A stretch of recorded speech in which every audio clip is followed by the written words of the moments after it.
আসসালামু আলাইকুম, সবাই কেমন আছেন? এখানে যে ভিডিওটা আমি আপনাদের জন্য করছি এটা মূলত আমার মান্থলি। আমি এখানে আপনারা দেখতে পাচ্ছেন যে আগস্ট মাসের 24 তারিখ থেকে আমি সেপ্টেম্বর মাসের 22 তারিখ মোট 30 দিন আমি কত ঘন্টা করে পড়েছি, দিনে কয় ঘন্টা করে পড়েছি সেটা আমি সামারি করেছি, এটা আপনাদেরকে দেখানোর জন্য। এবং আমি নিজেও আমি কতটা পড়াশোনা করছি, কতটা আমি গ্যাপ দিচ্ছি, কোন দিন আমি পড়ছি না, সেই জিনিসগুলো আসলে আমার নিজেরও অনেকটা জানার দরকার। কারণ যে প্রতিযোগিতার যুগ, এখানে যদি আমি নিজেকে প্রমাণ করতে চাই আমাকে অবশ্যই ভালো করে পড়তে হবে। তো এই গাধার বিসিএস জার্নি থেকে আপনাদেরকে আমি জানাচ্ছি যে এই গাধাটা কত ঘন্টা করে পড়াশোনা করেছে।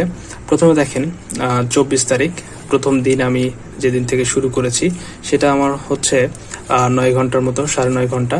তারপর দেখেন 11 ঘন্টা, এরকম করে দেখেন, এরকম করে আবার এখানে সেপ্টেম্বরের 5 তারিখে দেখেন আমি কোনো পড়াশোনাই করিনি, একদম ফাঁকা 3 দিন পড়াশোনা করিনি। তারপরে দেখেন এই পাশে আবার দেখেন সেপ্টেম্বর 8 তারিখে আমি পড়াশোনা করিনি, সেপ্টেম্বর 9 তারিখে 2 ঘন্টা পড়েছি। এভাবে দেখেন সেপ্টেম্বর 10, 11, 12, 13, 14 তারিখ এভাবে 7 ঘন্টা, 5 ঘন্টা, 4 ঘন্টা, আবার 8 ঘন্টা, 3 ঘন্টা, এরকম করে আমি দেখেন আজ 22 সেপ্টেম্বর, আজ আমার 4 ঘন্টা পড়াশোনা আমার হবে ইনশাল্লাহ। কারণ এখন রাত হয়ে গেছে আর পড়াশোনা ওই রকম সময় নেই, রাত জেগে পড়াশোনা করার মন মানসিকতাও নেই, কারণ গত রাতে অনেকক্ষণ জেগেছিলাম। তো এখানে দেখেন আমি মোট 30 দিনে আমি 142 ঘন্টা পড়েছি। তো এখানে যদি আমরা সেটা 30 দিয়ে ভাগ দিই তাহলে আমরা দেখতে পাচ্ছি 4.73 আওয়ার্স, অর্থাৎ আমরা আমি 4.5 ঘন্টার একটু বেশি পড়াশোনা করেছি গড়ে 30 দিনে, যেটাকে আমরা বলতে পারি একদম পোর একটা স্টাডি।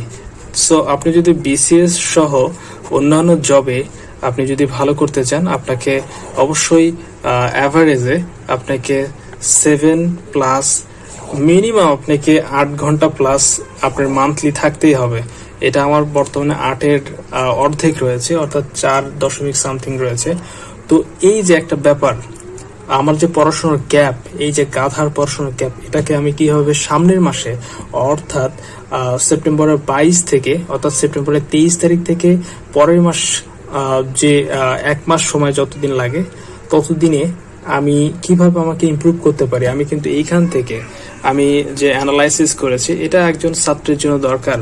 আপনি চাইলে আপনি ওইটা করতে পারেন যে আপনি মান্থ শেষে আপনি কত ঘন্টা পড়েছেন এবং অ্যাভারেজে কত, তাহলে দেখতে পারবেন যে নিজের কতটা ইমপ্রুভমেন্ট হয়েছে এবং কতটা ডিমোশন হয়েছে। সেই জিনিসগুলো আপনি আপনি নিজে আপনি এটা চেক করে নিতে পারবেন এবং এটা আপনাকে অনেক হেল্প করবে আপনার পড়াশোনার মোটিভেশন পেতে, আপনাকে আরো বেশি উৎসাহিত করবে, ব্যাপারগুলো আপনাকে অবশ্যই কাজে দেবে। তো আমি যে ব্যাপারগুলো আপনাকে বলতে চাচ্ছি সেটা হচ্ছে পড়াশোনা আমার অনেক ফাঁকিবাজি হয়েছে।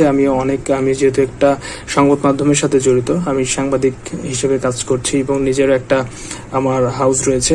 তো আমার এই কারণে একটু ঝামেলার কারণে পড়াশোনাটা ঠিকভাবে হয়নি। তবে যেহেতু বিসিএস এর সময় সামনে আসছে, খুব কাছেই নভেম্বরে হয়তো বা এটা সার্কুলার হবে, তো আপনারা চেষ্টা করবেন যে মনোযোগ সহকারে পড়ার এবং দিনে কত ঘন্টা পড়লেন এটার একটা ছোট একটা ড্রাফট, একটা খসড়া কোনো কিছু রাখলেন, যাতে আপনি মান্থ শেষে এটা আপনি দেখতে পারেন এবং নিজে কত ঘন্টা পড়েছেন আপনার জীবনটাকে সুন্দর করার জন্য, সংগ্রামের জন্য, সেটা কিন্তু আপনি নিজে অবশ্যই বুঝতে পারবেন এবং নিজেকে আরো বেশি শানিত করার জন্য আপনি চেষ্টা করবেন।